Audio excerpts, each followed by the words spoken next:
Hey guys, welcome back to our channel. आपने जो इससे पहले पार्ट देखा वो पार्ट 1 था। अब ये पार्ट 2 है। अब इसके बाद हम आगे स्टोरी स्टार्ट करेंगे।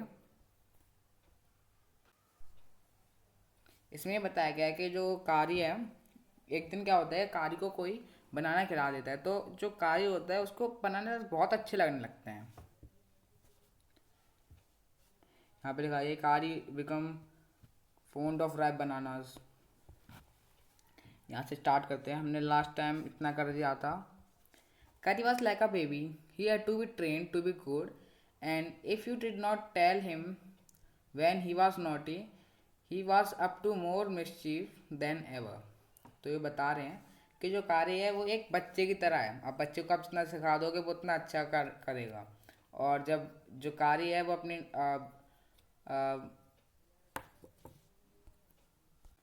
जब कारी मस्ती के मूड में होता है तो वो बहुत ज़्यादा ही मस्ती करता है।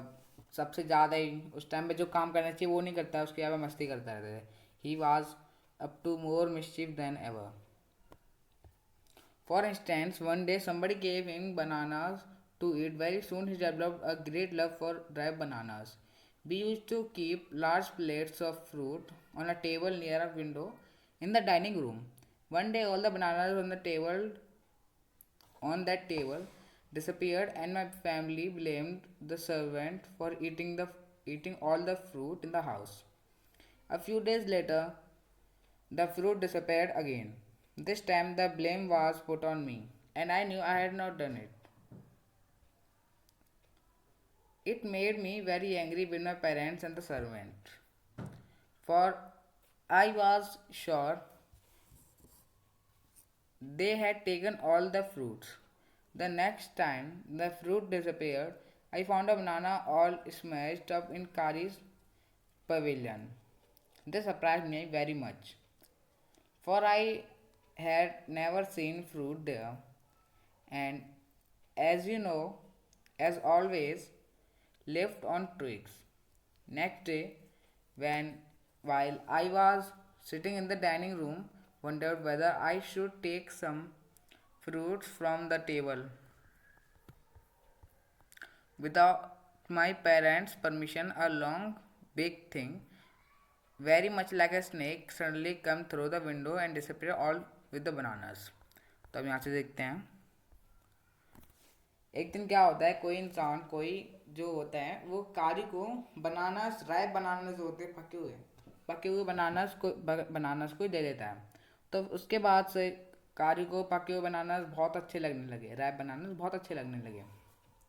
Very soon he developed great love for the ripe bananas. और वो बताते हैं कि उनके घर में क्या होता था कि उनकी जो उनका डाइनिंग रूम है उसमें एक टेबल है जो कि विंडो के पास है, और वहाँ पे वो अपने एक बास्केट में फ्रूट्स रखते हैं, बहुत सारे फ्रूट्स रखते हैं।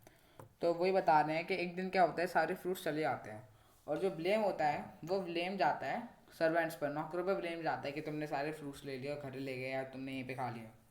फिर उसके कुछ दिनों बाद जो तब भी उस टाइम भी नौकर कह रहे थे कि हमने नहीं किया है, और उसके कुछ दिनों बाद जो वापस से जो फ्रूट्स होते हैं वो गायब हो जाते हैं।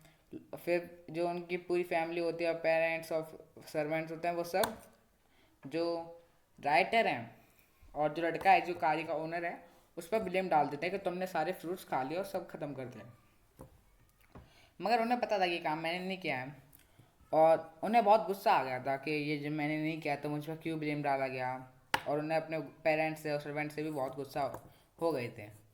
तो फिर क्या होता है कि जो राइटर हैं, जो लड़का था, लड़के ने क्या देखा कि कारी के पवेलियन में जो बनानास होते हैं, बनाना स्मैश्ड है, मतलब कुचला हुआ है कारी के पैरों से। तो देखते हैं क्या पता किसी ने दे दिया और इसे गिर गया हो। उन्हें इतना शक नहीं जाता उस पर उस टाइम पे, और थोड़ा सरप्राइज भी हो जाते हैं वो, क्योंकि वहाँ पे उन्होंने कभी फ्रूट्स नहीं देखे और उन्हें लगा था फ्रूट्स भी गायब हो चुके हैं। तो उन्हें लगता है शायद इन्होंने ले भी लिए हैं, शायद कारी ने चुरा लिए फ्रूट्स, पर उन्हें लगा कारी कैसे चुरा सकता है। नेक्स्ट डे एक दिन क्या होता है, वो वहीं पे बैठे होते हैं और डाइनिंग रूम में वहीं पे बैठे होते हैं डाइनिंग टेबल पे, तो उन्होंने देखा कि कुछ ब्लैक थिंग आ रही है जो कि कुछ सांप जैसी दिखती है, और वो फ्रूट्स बनानाज ले रही है। तो फिर उन्हें लगा ये तो सांप है, ये तो मुझे भी खा जाएगा, तो ये बाहर निकलते हैं। उन्हें डर लग रहा था, तो उसके लिए वो क्या करते हैं, कारी के पास जाते हैं। फिर वो देखते हैं, अरे वाह, कारी सारे जो फ्रूट्स होता है वो चरा रहा होता है, क्योंकि अब स्नेक देख सकते हैं, स्नेक और ये कारी की ट्रंक और ये फ्रूट्स रखे हुए हैं। ये कारी का ओनर है, ये टेबल है, ये विंडो है, और विदाउट परमिशन के वो खाने जा रहे होते हैं फ्रूट्स खाने के लिए। तभी उन्हें लगता है कि ये जो ये ब्लैक थिंग है, ये ब्लैक थिंग एक सांप है, क्योंकि वो जा रहे होते फ्रूट्स लेने और लगा कि ये तो सांप है। तो वो बाहर निकलते हैं। As I was much frightened because I have never seen the snakes eat bananas. उन्हें बहुत डर लग रहा था, क्योंकि ऐसा लोग उन्हें कोई स्नेक देखा नहीं था कि जो कि बनानास खाता हो। And I thought it must be a terrible snake that would sneak in and take fruit. I crept out the room and with great fear in my heart ran out of the house, feeling sure that the snake would come back into the house, eat all fruits and kill all of us. तो उन्हें डर लगने लगता है कि ये snake है, ये तो बहुत बड़ा स्नेक होगा, सब फ्रूट्स खा जाएगा, फिर उसके बाद हमारे घर में आ जाएगा, हम सबको मार देगा। फिर डर की वजह से वो घर से बाहर निकल जाते हैं। वो as he went out I saw Carey's bag disappearing in the direction of the pavilion. I was so frightened that I wanted a company to cheer me up.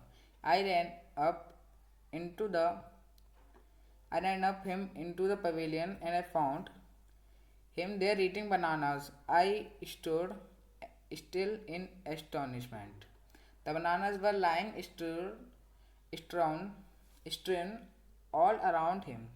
He stretched out his trunk and reached for one far away from where he was standing. That instant, the trunk looked like a black snake, and I realized that Kari was the thief. तो जब वो डर जाते हैं, बाहर निकलने जा रहे होते हैं, और जो कारी होता है डर की वजह से कारी के पास जाते हैं, तब वो देखते हैं कि सारे बनास कारी खा रहा है, और फिर उन्हें पता चल जाता है कारी चोर है। I went him, pulled him out by the ear, and joyously showed him to my parents that it was Kari, not I, eaten all the fruit these many weeks. Then I scolded him, for elephants understand words as well as children. And I said to him, next time I see you stealing fruit, you will be whipped. तो ये कह रहे हैं कि ये अब जो कारी होता है, कारी को कान से पकड़ के ले जाते हैं, क्योंकि उन्हें लगता है कि कान से पकड़ के ले आना ईएसपी होता है।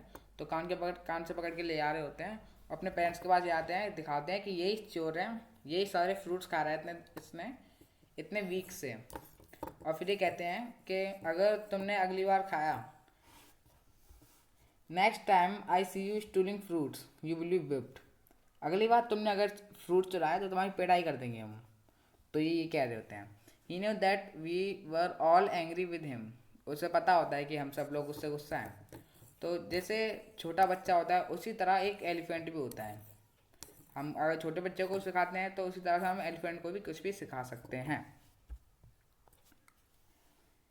He knew that we all were angry with him, even the servants. His pride was so injured, he never stole another thing from the dining room, and from then on, if anybody gave him any fruit, he always squealed as if to thank him. An elephant is willing to be punished for having done wrong, but if you punish him without any reason, he will remember it and pay you back in your own coins. ठीक है, तो अब ये बता रहे हैं कि जिस दिन से उन्होंने चिल्लाया था उस पर, मतलब उसे बताया था कि अगर तुमने अगली बार से ऐसे फ्रूट्स चुराए डाइनिंग रूम से तो हम तुम्हें पिटाई कर देंगे। तो उसके बाद से कभी भी उसने फ्रूट्स नहीं चुराए। उसके बाद एक भी चीज़ उसने उस डाइनिंग रूम से नहीं चुराई। और जैसे कभी कभी कभार कोई भी अगर उसे कोई फ्रूट देता था तो वो स्क्वील मतलब चिल्लाता था, थोड़ी टेम्परेट करता था। वो उसे थैंक करने के लिए कि थैंक यू, तुमने मुझे फ्रूट दिया।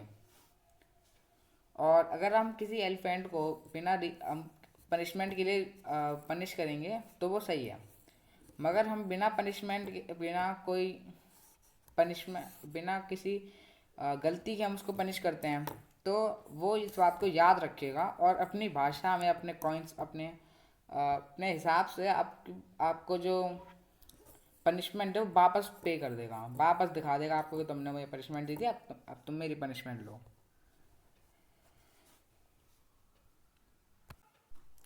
फिर हमें पता चलता है कि जो कारी है वो बहुत जल्दी बहुत सारी चीज़ें सीख जाता है। उसने जितने भी सिग्नल्स थे और जो साउंड्स थे, जैसे आगे पता चलेगा हमें।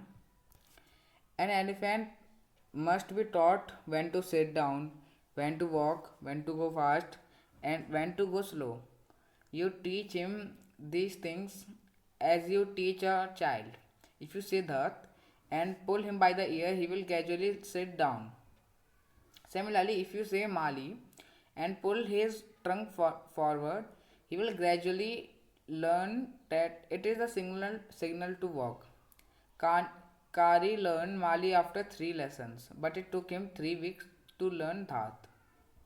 तो अभी बता रहे हैं कि कारी को, जो एलिफेंट होते हैं उन्हें हमें सब कुछ सिखाना चाहिए कि कब बैठना है, कब उन्हें वॉक करना है, कब उन्हें जल्दी चलना है, कब उन्हें धीमे चलना है, और कब सिट डाउन, कब बैठना है। तो अगर हम ये चीज़ नहीं सिखाएंगे तो बहुत सारी प्रॉब्लम्स हो सकती हैं। ये सब सिखाने के लिए जैसे हम बच्चे को सिखाते हैं वैसे हम एलिफेंट्स को भी सिखा सकते हैं। अगर वो धात बोलते थे और उसको कान से खींचते थे तो वो बैठ जाता था, और यहीं पे मारी बोलते थे और जो उसको आगे की तरफ फॉरवर्ड पुल, आगे की तरफ से खींचते थे तो वो उसे समझ जाता था कि ये, हाँ, ये सिग्नल है चलने का। और जो कारी ने जो माली वाला लेसन है, कारी लर्न माली आफ्टर 3 लेसन्स, कारी ने माली वाला लेसन 3 लेसन्स के बाद सीखा था, और धात सीखने में कारी को 3 वीक्स लग गए। He was no good at sitting down. And do you know why an infant should be taught to sit down? Because he grew taller and taller than you who take care of him. So that when he is 2 or 3 years old, you can only reach his back with a ladder. It is therefore better to teach him to sit down by saying that, so that you can climb upon his back. For who would want to carry a ladder around all the time? The most difficult thing to teach an elephant is a master call. He generally takes 5 years to learn it properly. उसके बाद में देखते हैं। तो ये बताते हैं कि हमें क्यों अपने एलिफेंट को सिखाना चाहिए कि उसे बैठना है, कब चलना है, कब तेज चलना है, कब जल्दी चलना है, कब रुकना है। इसलिए क्योंकि अगर हम उसे नहीं सिखाएंगे तो जो उनका एलिफेंट होता है, हमारा एलिफेंट बढ़ता चला जाता है। और so that when he is 2 or 3 years old, you can only reach his back with a ladder. अब हम इसी बात से अंदाजा लगा सकते हैं कि उसकी जो हाइट है कितनी बढ़ती है, कि जब वो 2 या 3 साल का होता है उसी टाइम पे वो इतना लंबा होता है कि आप सिर्फ एक लैडर लगाने के बाद भी आप सिर्फ उसकी पीठ पर ही पहुंच पाएंगे। आप इस बात से हम लोग सोच सकते हैं। इसलिए हमें अपने एलिफेंट को सिखा देना चाहिए कब बैठना है, कब उठना है, कब रुकना है, कब तेज चलना है। तो अब ऐसा तो होगा नहीं कि हम हमेशा अपने साथ लैडर लेके चलेंगे, कोई ऐसा तो करेगा नहीं। जो धात कहने से जो, अब ऐसा तो है नहीं कि हम हमेशा अपने साथ लैडर लेके चलेंगे। इससे बढ़िया हम अपने एलिफेंट को धात सिखा सकते हैं, धात से वो बैठ जाएगा। और कैरी हमेशा लैडर तो चल नहीं सकते अपने साथ लेकर। जो एक एलिफेंट होता है उसके लिए मोस्ट डिफ़िकल्ट थिंग जो होती है सीखना, वो होती है मास्टर कॉल। और उसे सीखने के लिए जो एलिफेंट होता है वो कम से कम तो 5 years लेता है उसको अच्छे से सीखने के लिए। The master call is a strange hissing, howling sound as if a snake and a tiger were fighting each other, and you have to make that kind of noise in the ear. And do you know what you expect an elephant to do when you give him the master call? If you are lost in the jungle and there is no way out and everything is black except the stars above, you dare not stay very long anywhere. The only thing then is to do give the master call, and at once the elephant pushes down pulls down the tree in front of him with his trunk. This frightens all the animals away. As the tree comes crashing down, monkeys wake up from the sleep and run from branch to branch. You can see them in the moonlight, and you can almost see the stage running in all directions below. You can hear the growl of the tiger in the distance, even he is frightened. Then the elephant pushes down the next tree and the next and the next. Soon you will find he has made a road right through the jungle to straight to your house. तभी बताते हैं कि एक master call से कितना फ़ायदा होता है कि जैसे आप जंगल में खो जाएं, आपको कुछ रास्ता नहीं पता है, आप सब कुछ अंधेरा है सब जगह, सिर्फ जो स्टार्स हैं वही सफ़ेद उजीते वाले हैं, हर जगह अंधेरा ही अंधेरा, आपको कहीं भी रास्ता नहीं दिख रहा है। तो उस टाइम पे आप एक काम कर सकते हैं, एक स्ट्रेंज साउंड होते हैं, हम जब ये आवाज़ निकालते रहते हैं, तो वैसे ही स्ट्रेंज साउंड हम बता सकते हैं कि इस ऐसी साउंड हम सिखा सकते हैं अपने एलिफेंट को कि जब हमें ये साउंड दें, इसको बोलते हैं मास्टर कॉल। अगर ये हम मास्टर कॉल दें तो जो हमारा एलिफेंट है वो सीधे घर पे रास्ता बनाता हुआ आ जाए। तो वैसे ही होता है, अगर जैसे हम कुछ ही नहीं बताया तो हम सीधे मास्टर कॉल देंगे और हमारा एलिफेंट अपने सामने के सारे ट्रीज तोड़कर सीधे हमारे घर तक का रास्ता बना देगा, जहाँ या यहाँ पर हम होंगे। और जो जैसे हम देख रहे हैं यहाँ पे टाइगर है, टाइगर भी डर गया, डियर्स भाग रहे हैं, मंकीज भी नींद से उठ चुके हैं, और हमारा कार ही लगातार तोड़े ही जा रहा है पेड़ों को पीछे भी तोड़ रखे हैं, इधर ये तोड़ रहा है। तो ऐसे ही तोड़ते हुए ये चला था सीधा आपके घर तक रास्ता बना देगा। और इस स्टोरी के राइटर है धान गोपाल मुखर्जी फ्रॉम कारी the elephant. Thanks for watching. आप इसके इस स्टोरी के क्वेश्चन आंसर्स नेक्स्ट वीडियोस में देख सकते हैं, वो मैं अपलोड कर दूंगा एक ना एक दिन। और इसका जो PDF है वो डिस्क्रिप्शन में लिंक में डिस्क्रिप्शन में आपको दिख जाएगा। आप लाइक कर सकते हैं, कमेंट कर सकते हैं और सजेशन दे सकते हैं आगे के वीडियोस के लिए। Thanks for watching.